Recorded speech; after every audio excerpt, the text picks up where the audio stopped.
All right, ladies and gentlemen, we got a little surprise here for you. We have a fireside chat coming up with Mr. Josh James, and he's going to be interviewed about his Domo IPO by Miss Candy James, his mother. Listen what you came for. Lightning strikes every time she moves. And everybody's watching her. Well, hello, son. Woo, that's loud. Normally, I guess you would have a mentor or an investor interviewing you, but I'm probably one of your best mentors, so I deserve to be here, right? That's right. Yeah, what do you guys think? I brought my mom on stage. What do you think? Yeah, it's funny. I was thinking about like which investor do I want to have interview me, or which one of my mentors, and I was thinking, I'd love to see an entrepreneur interviewed by their mom, because the power dynamic, it's very clear what it is when your mom's on stage. So, yeah. But how awesome was that, John Warnock? I mean, talk about tech luminary. I mean, standing ovation, $120 billion company. He's there when the internet gets invented.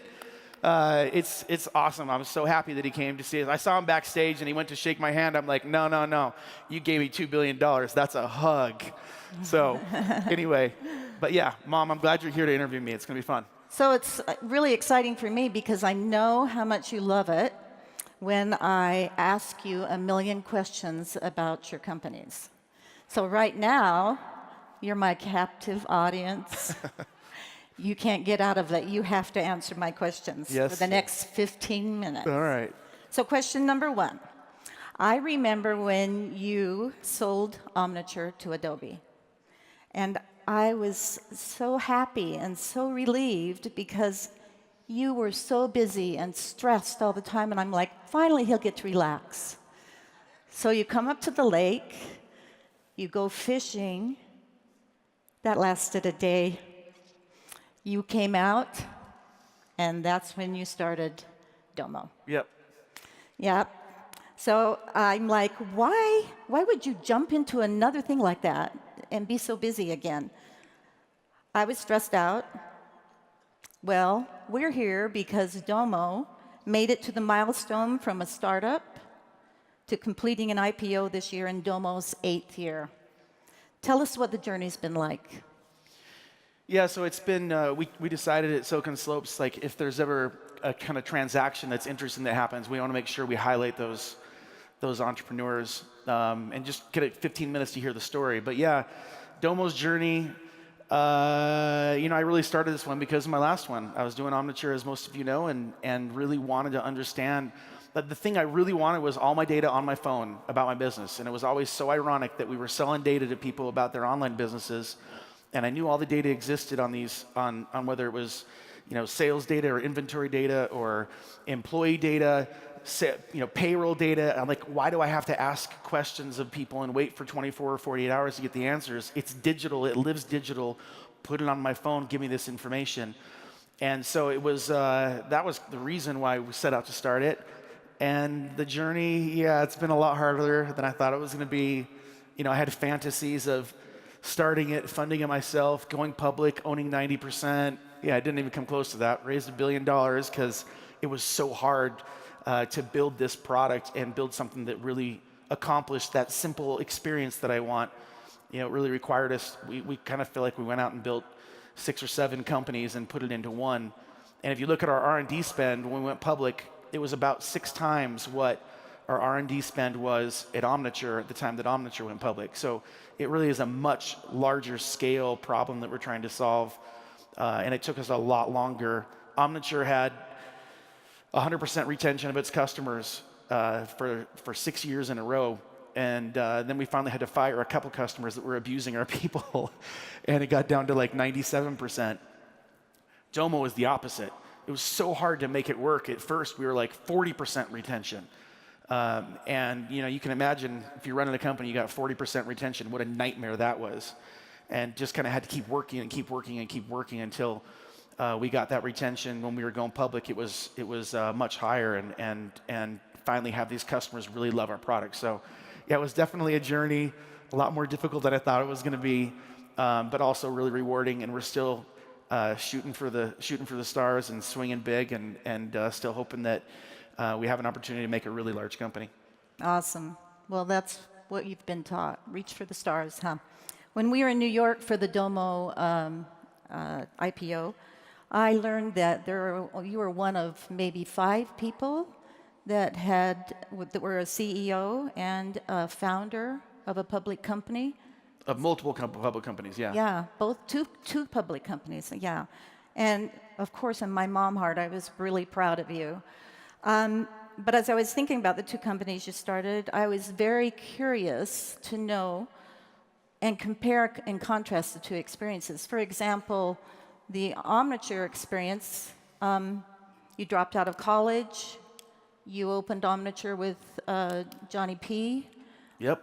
You had no no one had any expectations. We didn't really have any expectations of how well you do. We were just glad that you were doing something.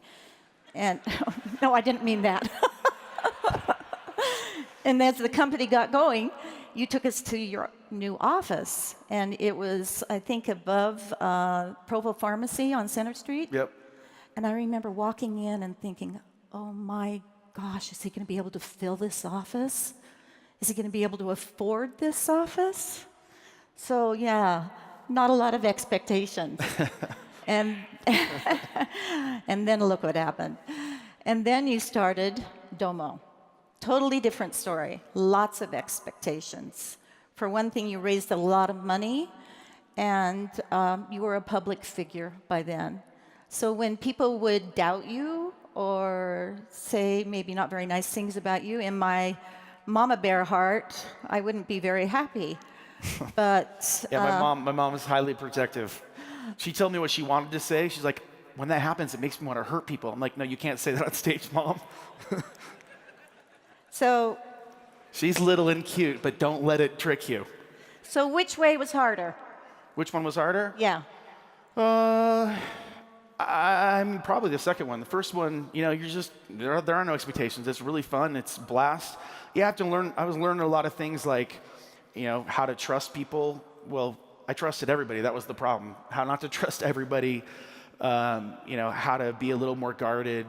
Had to learn how to find people that were better than myself and recruit them. And I think probably just understanding people and managing people and understanding that process and being empathetic for people that work with you. I just remember things like it makes you so mad when you see someone take a pen from the office, because it's your credit card, and you're like, how can you do that? But really empathizing with the people that you're working with, that was probably a big lesson, the first one. And the second one, definitely, I didn't realize how much doing a second one would mean.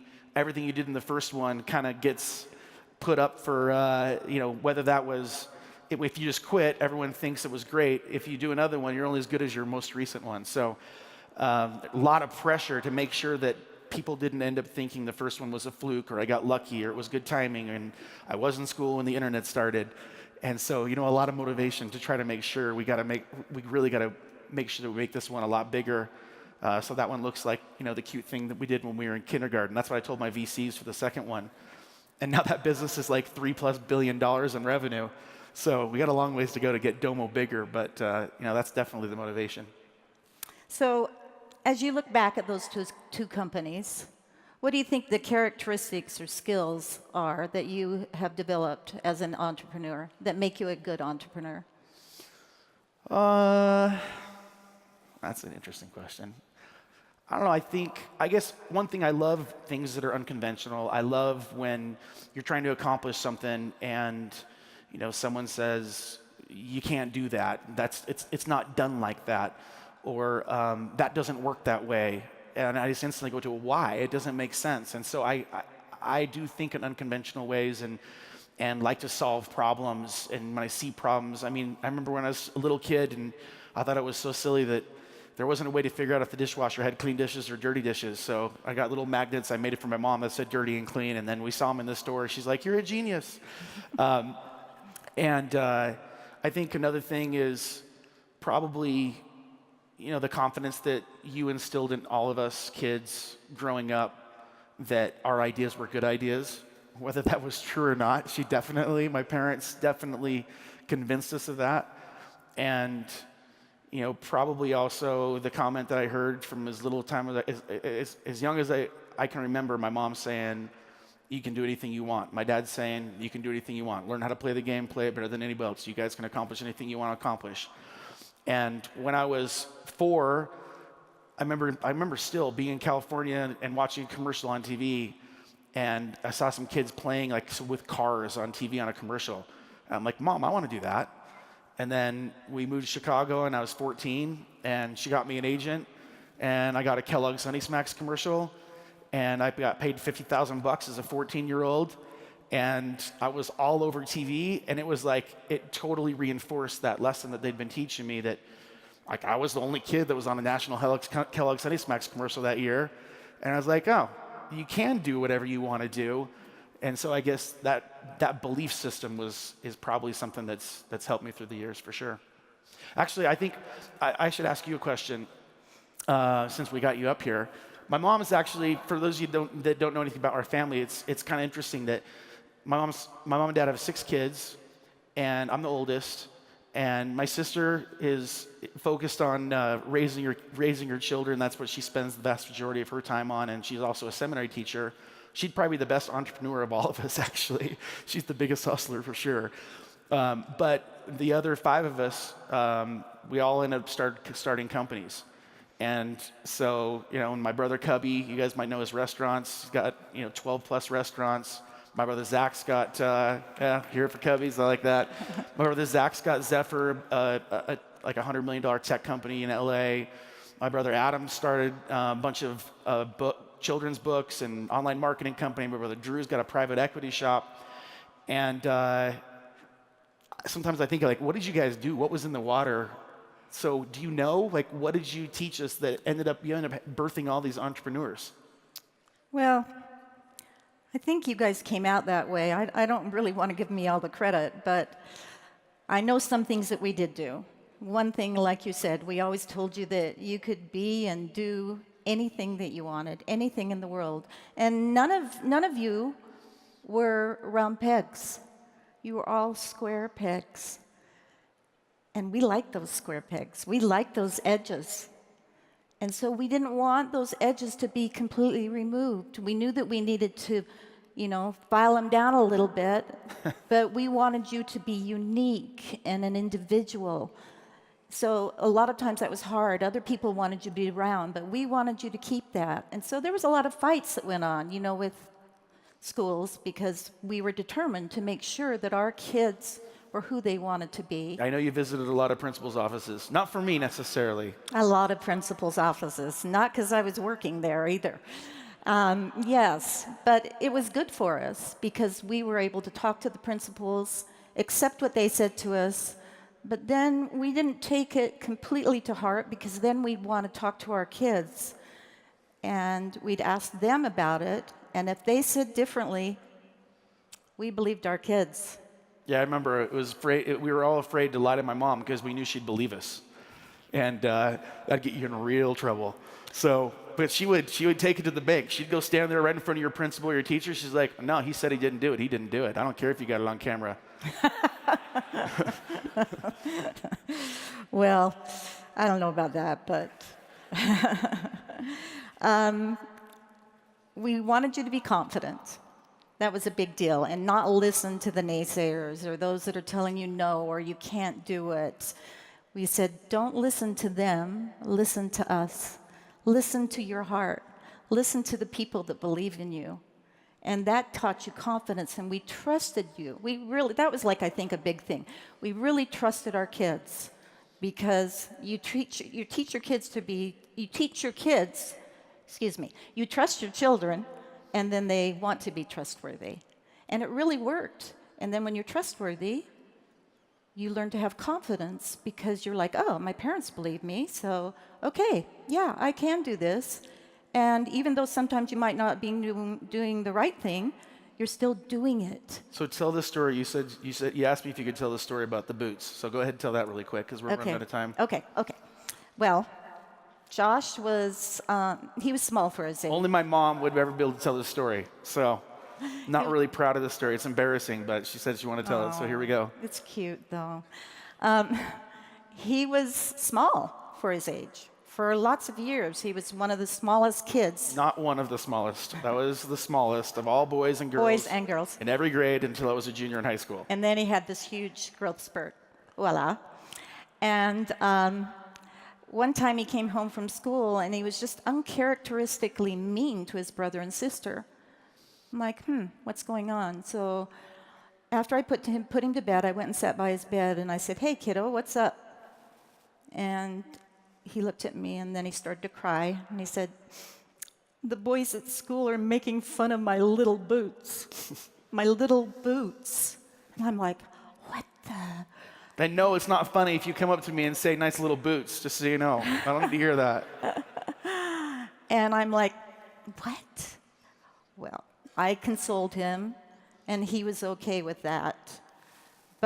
And he was smarter than any of those boys in his class anyway, so what did it matter that they were saying he had Mom these little comment, boots? okay. Why don't you skip to the end? Last question. To the end? Oh, okay. The end. So thank you for asking me. Thank you for having me up here to ask you all these questions. It's been really fun. I always like to be on stage with my children. For the last question, what has been the most rewarding part of the journey, and what has been your most important lesson? Yeah, I think, it's when I left Omniture, the day that I actually left, I got 400 emails that day from employees that said it was the best company they'd ever worked for. And I figured if 400 people actually sent the email, maybe 800 or 1,200 thought it, and out of 2,300 employees, I thought that was the biggest moment for me in my career, because the people side of it comes. I mean, I don't know for you guys, when the thing that stresses me out when I go to a family summer party and all the employees and all their families come, it's the worst experience of my life, because I get so nervous. I'm like, I gotta go to work, I gotta get out of here, but seeing that impact, and I still, get at least once a week, I get an email from somebody that says, hey, just bought a cabin for the family, paid cash, thanks again. And so it's cool to see that impact. And, when I first started, I was just trying to hustle. I was trying to keep my company alive. I really didn't, I saw, when I was done with Omniture, I saw the first employment contract that I wrote myself for my CTO that came and worked for me. And you're not going to believe this, and it doesn't put me in good light, but literally his employment contract says you get 6 days of vacation time, and you can't take more than 2 days in a row. But that's what was our mindset. We were just like, we can't die. We got to make this thing work. And that was my motivation. And then when it started getting a little bit of success, one thing I always wanted to do was buy my mom a car. I told her I was going to buy her a Mercedes when I was like 4 or 5 years old. That was always in my head. So I bought her that car. And I wanted to buy her a grand piano.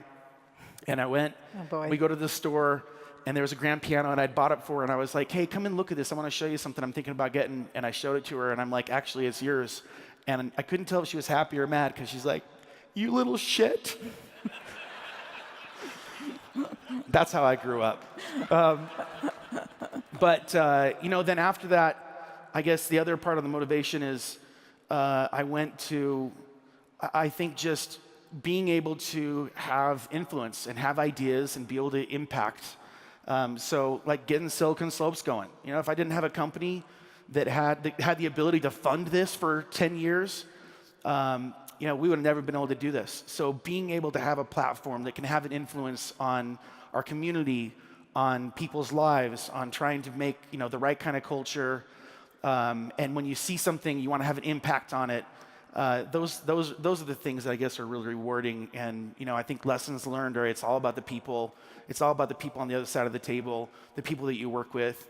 And so, I think that's probably the biggest lesson that I've learned over the years. It's really about the people you're on that journey with. So, thanks again. Let's give it up for my mom, All you right, guys. ladies and gentlemen, big round of applause for our special guest, Candy James. Thank you, Josh.